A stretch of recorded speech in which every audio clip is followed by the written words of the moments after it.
Today is Lobular Breast Cancer Awareness Day, and it's a type of breast cancer that is rarely talked about, but makes up about 15% of cases. Senior health correspondent Monica Robbins brings us the story of a local nurse who's raising awareness to a condition she's currently battling.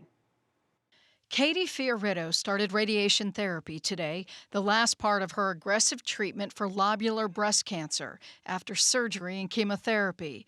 She's the youngest of 7 and the 4th in the family to battle breast cancer. Mother also had breast cancer in her 70s, and hers was lobular, but my two sisters that have recently had breast cancer both had ductal. As a nurse, she understood what they went through and at 37 knew her risk. It sounds crazy to say this, but without their diagnosis, I probably wouldn't have gotten in for that high risk screening or been as prudent about checking, doing self breast exams and that sort of thing. So, in a way, I feel like it probably saved my life. Katie encourages others to be their own advocate. The first thing she did was find an expert with this type of cancer. One of the first things I came across was lobularbreastcancer.org. And on there is their scientific advisory board, which are all physicians who specialize in lobular breast cancer. And one of those physicians is Dr. Megan Cruz. Yeah, what's tough about lobular breast cancer, while it can show up on a mammogram, it doesn't always. It can be kind of tricky to find on mammogram. And part of the reason for that is these cells, rather than growing as like a solid ball of cancer, they can actually grow in these single file lines. And so sometimes inside the breast tissue, they'll actually look like a spider web or ivy. And despite Katie's family history, there was no genetic abnormality discovered. Sometimes science just doesn't know what those genetic changes are yet, and we'll find them over time.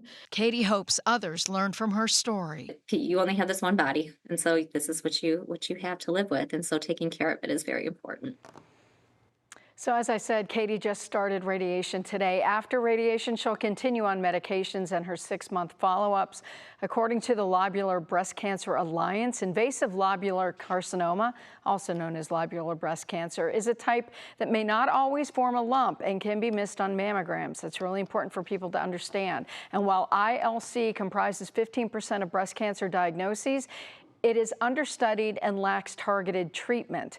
And if 300,000 women are diagnosed with breast cancer each year, that means about 45,000 are getting diagnosed with lobular breast cancer. So even though it's 15%, that's still a huge number of people. And to be honest, I don't think I was aware of it until this story. So I'm so glad that she shared her story. So glad that you're shining a light on it.